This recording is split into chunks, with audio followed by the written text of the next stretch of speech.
ಕ್ರಿಸ್ತನಲ್ಲಿ ಪ್ರೀತಿಯ ಸಹೋದರ ಸಹೋದರಿಗಳೇ, ದೇವರ ಕೃಪೆಯಿಂದ ಈ ದಿನವೂ ಆತನ ಪಾದಬಳಿಯಲ್ಲಿ ಬರುವಂಥ ಒಂದು ಮಹಾಕೃಪೆಯನ್ನು ತಂದೆಯ ದೇವರು ನಮಗೆ ಒದಗಿಸಿಕೊಟ್ಟಿದ್ದಕ್ಕಾಗಿ ಮತ್ತು ರಾತ್ರಿಯೆಲ್ಲ ನಮ್ಮನ್ನು ಕಾಪಾಡಿ ಜೀವಂತವಾಗಿ ಉಳಿಸಿ ಬೆಳಗಿನ ಸಮಯದಲ್ಲೇ ತಂದೆಯನ್ನು ಸ್ತುತಿಸಿ ಆತನನ್ನು ಕೊಂಡಾಡುವಂತೆ ಸಹಾಯ ಮಾಡಿಕೊಟ್ಟಿದ್ದಕ್ಕಾಗಿ ನಮ್ಮ ತಂದೆಯ ದೇವರಿಗೂ ಯೇಸು ಕ್ರಿಸ್ತರಿಗೂ ನಾವು ಕೃತಜ್ಞತೆಯನ್ನು ಸಲ್ಲಿಸುತ್ತಾ ಈ ದಿನದ ಒಂದು ಪರಲೋಕ ಮನ್ನವನ್ನು ಧ್ಯಾನ ಮಾಡೋಣ. ಅಕ್ಟೋಬರ್ 25ನೇ ತಾರೀಕು. ಧೈರ್ಯದಿಂದ ಕೆಲಸ ಮಾಡಿರಿ, ಯೆಹೋವನು ಸಜ್ಜನರ ಸಹಾಯಕನು ಎಂದು ಹೇಳಿದನು. 2 ಪೂರ್ವಕಾಲ ವೃತ್ತಾಂತ 19ನೇ ಅಧ್ಯಾಯ 11ನೇ ವಚನ. ಈ ವಾಕ್ಯದ ಸಾರಾಂಶವನ್ನು ನಾವು ನೋಡೋಣ. ಯಾವನಾದರೂ ಕರ್ತವ್ಯವನ್ನು ಪಾಲಿಸುವಾಗ ಹೆದರದಿರಲಿ. ಒಂದು ವೇಳೆ ಹಿತವಿಲ್ಲದ ಕಾರ್ಯ ನಿರ್ವಹಿಸಬೇಕಾಗಿ ಬಂದಲ್ಲಿ ಅದನ್ನು ಒಳ್ಳೆಯ ರೀತಿಯಲ್ಲಿಯೂ ನ್ಯಾಯವಾದ ರೀತಿಯಲ್ಲಿಯೂ ಪ್ರೀತಿಯಿಂದಲೂ ನಿರ್ವಹಿಸಲಿ. ಮಾನವರಿಗೆ ಹೆದರದೆ ಕರ್ತನಲ್ಲಿ ಭಯಭಕ್ತಿಯುಳ್ಳವರಾಗಿ ಆತನನ್ನು ಮೆಚ್ಚಿಸೋಣ. ಲೋಕವು ತನ್ನ ಹೋರಾಟವನ್ನು ಮಾಡಲಿ, ಕರ್ತನು ಅದರ ಮೇಲ್ವಿಚಾರಕನಾಗಿದ್ದಾನೆ. ಆಗ ಅದರ ಪರಿಣಾಮ ಮಹಿಮೆಯುಳ್ಳದ್ದಾಗಿರುವುದು. ನಾವು ಈ ಲೋಕಕ್ಕೆ ಸಂಬಂಧವಿಲ್ಲದ ದೇವರ ನೂತನ ಪ್ರಜೆಗಳಾಗಿ ಲೋಕದಲ್ಲಿ ಯುದ್ಧದಲ್ಲಿ ಉಪಯೋಗಿಸುವ ಆಯುಧಗಳನ್ನು ನಾವು ಉಪಯೋಗಿಸದೆ ದೇವರ ವಾಕ್ಯವೆಂಬ ಖಡ್ಗವನ್ನು ಉಪಯೋಗಿಸಿ ನಂಬಿಗಸ್ತರಾಗಿ ಹೋರಾಡೋಣ ಮತ್ತು ನಮ್ಮ ಮುಂದಿರುವ ಮಹಿಮೆಯ ವಿಷಯಗಳನ್ನು ಪಡೆಯುವ ಗುರಿ ಇಟ್ಟುಕೊಂಡು ಹೋರಾಡೋಣ. ಹಾಗೂ ನಮ್ಮಂತೆಯೇ ಮನಸ್ಸುಳ್ಳವರಾದ ದೇವರ ಆತ್ಮಿಕ ಸೈನ್ಯದ ಸದಸ್ಯರಿಗೆ ಸಹ ಹಸ್ತವನ್ನು ಚಾಚಿ ನಮ್ಮ ನಾಯಕನ ಹಾಗೂ ರಕ್ಷಣೆಯ ದಂಡನಾಯಕನಲ್ಲಿ ಸಂಪೂರ್ಣತೆಯನ್ನು ಪಡೆಯೋಣ. ಧೈರ್ಯದಿಂದ ಕೆಲಸ ಮಾಡುವುದು ಅಂದರೆ ನಮ್ಮ ಕಷ್ಟಗಳನ್ನು, ಕಾರ್ಯಗಳನ್ನು, ನಮ್ಮ ವೈರಿಗಳನ್ನು ಕೇವಲವಾಗಿ ಎಣಿಸದೇ ಇರುವುದು ಹಾಗೂ ನಮ್ಮ ಸಾಮರ್ಥ್ಯವನ್ನು, ಯಶಸ್ಸನ್ನು ಮಿತಿಮೀರಿ ಬೆಲೆ ಕಟ್ಟಬಾರದೆಂಬ ಅಭಿಪ್ರಾಯವನ್ನು ಕೊಡುತ್ತದೆ. ನಮ್ಮ ಕ್ರಿಸ್ತೀಯ ಯುದ್ಧದಲ್ಲಿ ಎಲ್ಲವನ್ನು ಮಿತವಾಗಿ ಬೆಲೆ ಕಟ್ಟಿ ನಮ್ಮ ಜೊತೆಯಲ್ಲಿ ನಮ್ಮ ವೈರಿಗಳಿಗಿಂತ ಮಿಗಿಲಾಗಿದ್ದಾರೆಂದು ತಿಳಿದು ಯುದ್ಧ ಮಾಡಬೇಕು. ಹೀಗಿರುವಲ್ಲಿ ನಾವು ಧೈರ್ಯಗೆಡದೆ ನಾವು ಗೆಲ್ಲುತ್ತೇವೆಂಬ ದೃಢ ವಿಶ್ವಾಸದೊಡನೆ ಧೈರ್ಯವಾಗಿ ಎಲ್ಲ ಅಪಾಯಗಳನ್ನು ಎದುರಿಸಬಹುದು. ಇಂತಹ ಧೈರ್ಯಕ್ಕೆ ನಮ್ಮ ಒಳ್ಳೆಯ ಹೃದಯವನ್ನು ಸೇರಿಸುವುದಾದರೆ ದೇವರನ್ನು ಪ್ರೀತಿಸುವ ಹಿತಕ್ಕಾಗಿ ಎಲ್ಲ ಕಾರ್ಯಗಳು ಅನುಕೂಲವಾಗುತ್ತದೆ ಎಂಬುದಾಗಿ ನಾವು ತಿಳಿಯಬೇಕು. ದೇವರು ನಮ್ಮ ಪ್ರಾಕೃತ ದೇಹದ ಬಲಹೀನತೆ, ಮಾಡುವಂಥ ತಪ್ಪುಗಳು ಮತ್ತು ಎಳೆಸಾದ ನೂತನ ಹೃದಯ, ಮನಸ್ಸು ಮತ್ತು ಚಿತ್ತವನ್ನು ಗಣನೆಗೆ ತೆಗೆದುಕೊಂಡು ಮಹಾಕೃಪೆಯಿಂದ ನಮ್ಮ ಅವಶ್ಯಕತೆಗೆ ತಕ್ಕಂತೆ ದೇವರೇನು ಮಾಡ್ತಾರೆ, ಸಹಾಯವನ್ನು ಮಾಡ್ತಾರೆ ಎಂಬುದಾಗಿ ನಾವು ನೋಡಬೇಕು. ಆದ್ದರಿಂದ ಕ್ರಿಸ್ತನಲ್ಲಿ ಪ್ರೀತಿಯ ಸಹೋದರ ಸಹೋದರರಿಗೆ ನಾವು ಧೈರ್ಯವನ್ನು ತೆಗೆದುಕೊಂಡು ಕೆಲಸವನ್ನು ಮಾಡಿರಿ ಎಂಬುದಾಗಿ. ಯಾಕೆಂದರೆ ದೇವರು ನೀವು ಮಾಡುವಂಥ ಕೆಲಸ ಕಾರ್ಯಗಳಲ್ಲಿ ನಿಮಗೆ ಮುಂಬಲವಾಗಿ ಅವರು ಇರ್ತಾರೆ ಎಂಬುದಾಗಿ ನಮಗೆ ವಾಕ್ಯಗಳು ಸ್ಪಷ್ಟಪಡಿಸ್ತವೆ. ಉದಾಹರಣೆಗೆ ನಾವು ನೋಡಬೇಕಾದ್ರೆ ಯೆಹೋಶುವನ ಒಂದು ವೃತ್ತಾಂತದಲ್ಲಿ 1ನೇ ಅಧ್ಯಾಯ 9ನೇ ವಾಕ್ಯದಲ್ಲಿ, ಅಲ್ಲಿ ಮೋಶೆ ಸತ್ತ ನಂತರ ದೇವರು ಆತನಿಗೆ ಕಾಣಿಸಿಕೊಂಡು ಹೇಳ್ತಾರೆ, ನಾನು ನನ್ನ ಸೇವಕನಾದ ಮೋಶೆ ಸತ್ತನು, ನೀನು ಈಗ ಎದ್ದು ಪ್ರಜಾಸಹಿತವಾಗಿ ಯೊರ್ದನ್ನೊಳೆಯನ್ನು ದಾಟಿ ಇಸ್ರಾಯೇಲ್ರಿಗೆ ಕೊಡತಕ್ಕ ದೇಶಕ್ಕೆ ಹೋಗ್ಬಿಡು. ನಾನು ಮೋಶೆಗೆ ಹೇಳಿದಂತೆ ನೀವು ಕಾಲಿಡುವ ಸ್ಥಳವೆಲ್ಲ ನಿನಗೆ ಕೊಟ್ಟಿದ್ದೀನಿ ಅಂತ ಹೇಳ್ತಾರೆ. ಯಾಕೆ ಈ ಮಾತನ್ನು ಹೇಳ್ತಾರೆ ಅಂದರೆ, ಯೆಹೋಶುವ ಮೋಶೆ ಸತ್ತೋಗ್ಬಿಟ್ರು, ನಾನು ಏನು ಮಾಡಬೇಕು, ಈ ಮಹಾ ಜನಸಂಖ್ಯೆಯನ್ನು ಕರ್ಕೊಂಡು ನಾನು ಕಾನಾನಿಗೆ ಹೆಂಗೆ ಪ್ರವೇಶ ಮಾಡಲಿ ಎಂಬುದಾಗಿ ಭಯಭ್ರಾಂತನಾಗಿರ್ತಾನೆ. ಅದಕ್ಕೋಸ್ಕರ ದೇವರು ಬಂದು ಅವ್ರಿಗೆ ಹೇಳ್ತಾರೆ, ನೀನು ಕಾಲಿಡುವಂಥ ಈ ಜಾಗ ಎಲ್ಲ ನಾನು ಏನು ಮಾಡ್ತೀನಿ, ಕೊಟ್ಟಿದ್ದೀನಿ. ಅರಣ್ಯವು ಈ ಲೆಬನೋನ್ ಪರ್ವತ ಮೊದಲುಗೊಂಡು ಯೂಫ್ರೆಟಿಸ್ ಮಹಾನದಿಯವರೆಗೆ ಹಿತ್ತಿಯರ ದೇಶವೆಲ್ಲ ನಿಮ್ಮದಾಗ್ತದೆ. ನಾನು ಮೋಶೆಯ ಸಂಗಡ ಇದ್ದಾಗೆ ನಿನ್ನ ಸಂಗಡಲೂ ಇರ್ತೀನಿ. ನಿನ್ನ ಜೀವಮಾನವೆಲ್ಲ ಒಬ್ಬನೂ ನಿನ್ನ ಮುಂದೆ ನಿಲ್ದಂಗೆ ನಾನು ಮಾಡ್ತೀನಿ. ಸ್ಥಿರಚಿತ್ತನಾಗಿರು, ಧೈರ್ಯದಿಂದಿರು. ಯಾಕಂದರೆ ನಾನು ಈ ಜನರ ಪಿತೃಗಳಿಗೆ ಪ್ರಮಾಣ ಮಾಡಿಕೊಟ್ಟ ದೇಶವನ್ನು ಇವರಿಗೆ ಸ್ವಾಧೀನಪಡಿಸಿಕೊಳ್ಬೇಕು. ನನ್ನ ಸೇವಕನಾದ ಮೋಶೆ ನಿನಗೆ ಬೋಧಿಸಿದ ಧರ್ಮೋಪದೇಶವೆಲ್ಲ ನೀನು ಕೈಗೊಂಡು ಸ್ಥಿರಚಿತ್ತನಾಗಿರು, ಪೂರ್ಣ ಧೈರ್ಯದಿಂದಿರು. ಅದನ್ನು ಬಿಟ್ಟು ನೀನೇನು ಮಾಡ, ಎಡಕ್ಕಾಗಲಿ ಬಲಕ್ಕಾಗಲಿ ಹೋಗಬೇಡ.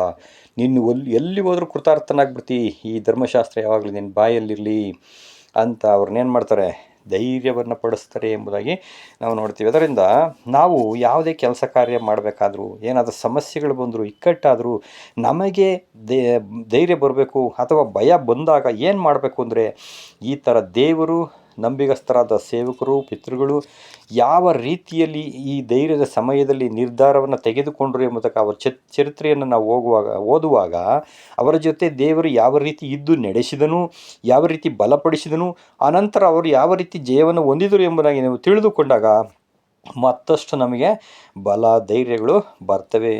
ಜ್ಞಾನೋಕ್ತಿ 28:1 ಹೇಳ್ತಾರೆ, ಶಿಷ್ಟನು ಸಿಂಹದಂತೆ ಧೈರ್ಯದಿಂದಿರುವನು.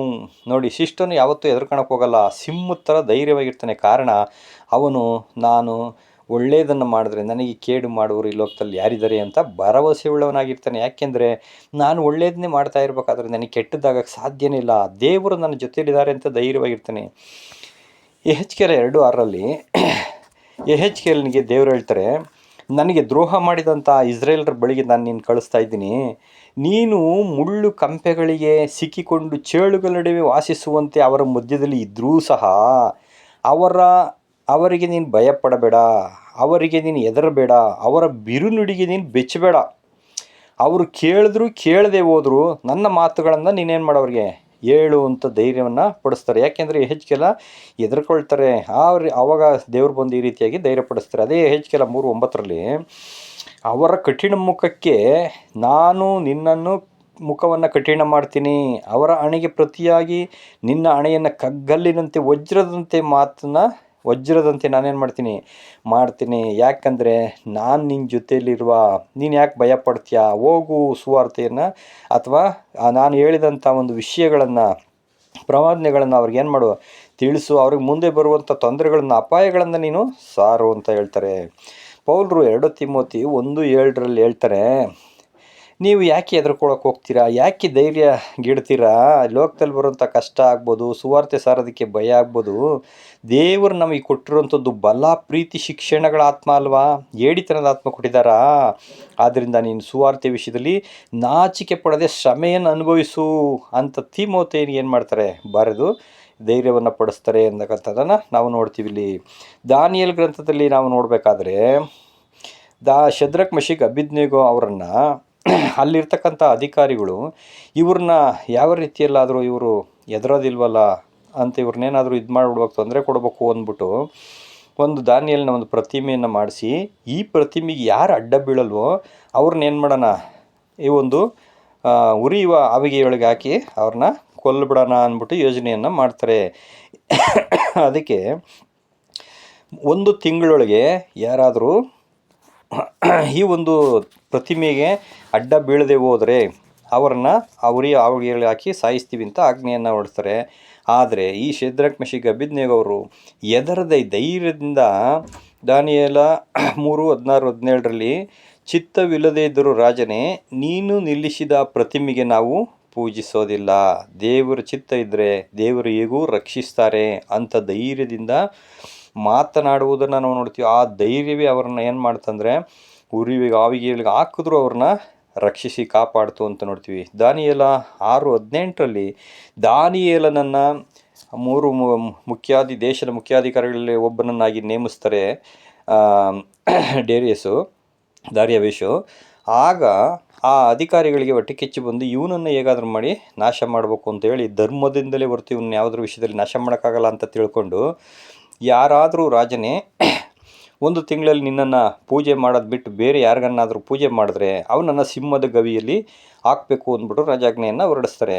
ಆದರೆ ದಾನಿಯೇಲನಿಗೆ ವಿಷಯ ತಿಳಿದು ಆತನು ಹೆದರದೆ ಏನು ಮಾಡ್ತಾನೆ ಅಂದರೆ, ಯಥಾಪ್ರಕಾರ ಕದಗಳಿಲ್ಲದ ಕಿಟಕಿಯ ಕಡೆಗೆ ತಿರುಗಿಕೊಂಡು ಯೆರೂಸಲೇಮಿನ ಕಡೆಗೆ ಮೂರಾವರ್ತಿ ಪ್ರಾರ್ಥನೆಯನ್ನು ಸಲ್ಲಿಸ್ತಾನೆ. ಯಾವುದಕ್ಕೂ ಹೆದರಲ್ಲ, ತಂದೆಯ ದೇವರಿಗೆ ಮಾತ್ರ ಭಯಪಡುವನಾಗಿರ್ತಾನೆ. ಆದ್ದರಿಂದ ಏನೇ ಬಂದರೂ ಲೋಕದಲ್ಲಿ ಧೈರ್ಯಗೆಡಬಾರ್ದು ಎಂಬುದಾಗಿ ನಾವು ಈ ಭಕ್ತರುಗಳಿಂದ ತಿಳಿಯತಕ್ಕಂಥ ಒಂದು ಪಾಠ. ಈ ಒಂದು ವಿಷಯದಲ್ಲಿ ಇನ್ನೂ ನಾವು ಯಾವುದೇ ಚಿಂತೆಗಳು, ಕಷ್ಟಗಳು, ಸಮಸ್ಯೆಗಳು ಬಂದರೂ ದೇವರು ನನ್ನ ಜೊತೆ ಇದ್ದಾನೆ, ಮತ್ತು ಸೈತಾನನ ಕುತಂತ್ರಗಳು ಬಂದರೂ ಲೋಕದಲ್ಲಿರುವವನಿಗಿಂತ ನನ್ನಲ್ಲಿರುವ ಆತನು ದೊಡ್ಡವನಾಗಿದ್ದಾನೆ ಎಂಬತಕ್ಕಂಥ ಧೈರ್ಯ ಬರಬೇಕು. ಅದೇ ರೀತಿಯಲ್ಲಿ ನದಿಗಳನ್ನು ದಾಟುವಾಗ ಅವು ನಿನ್ನ ಮುಳುಗಿಸಲ್ಲ, ಬೆಂಕಿಯಲ್ಲಿ ಹೋಗುವಾಗ ನೀನು ಕಂದದೇ ಇರುವಿ, ಜ್ವಾಲೆ ನಿನ್ನನ್ನು ದಹಿಸೋದು, ನಿನ್ನನ್ನು ಎದುರಿಸಲು ಕಲ್ಪಿಸಿದ ಯಾವ ಆಯುಧವು ನಿನ್ನನ್ನು ಜಯಿಸಲ್ಲ. ಯಾಕೆಂದರೆ ನಾನು ನಿನ್ನ ಸೃಷ್ಟಿಕರ್ತನು, ನಾನು ನಿನ್ನ ವಿಮೋಚಕನು. ಹುಲ್ಲು ಮನುಷ್ಯನಿಗೆ ಹೆದರುವಂಥ ನೀನು ಯಾರು?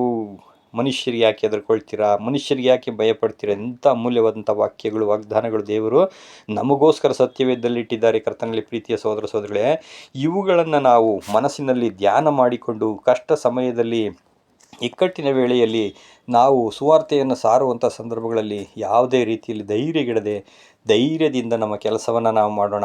ಆಗ ದೇವರು ನಮಗೆ ಸಹಾಯಕನಾಗಿ ತನ್ನ ದೂತರನ್ನು ಕಳಿಸ್ತಾರೆ, ವಾಕ್ಯವನ್ನು ಎಂಬಂತೆ ನಮ್ಮನ್ನು ಕಳಿಸಿ ನಮ್ಮನ್ನು ಸ್ವಸ್ಥಪಡಿಸ್ತಾರೆ, ನಮಗೆ ಧೈರ್ಯಪಡಿಸ್ತಾರೆ, ನಮಗೆ ಸಹಾಯ ಮಾಡ್ತಾರೆ. ಆದ್ದರಿಂದ ಈ ಇಂಥ ಒಂದು ಮನ್ನವನ್ನು ಬೆಳಗಿನ ಸಮಯದಲ್ಲಿ ತಂದೆಯ ದೇವರು ನಮಗೆ ಕೊಟ್ಟಿದ್ದಕ್ಕಾಗಿಯೂ ತಂದೆಯ ದೇವರಿಗೂ ಯೇಸು ಕ್ರಿಸ್ತರಿಗೂ ನಾವು ಕೃತಜ್ಞತೆಯನ್ನು ಸಲ್ಲಿಸೋಣ. Thank you brothers.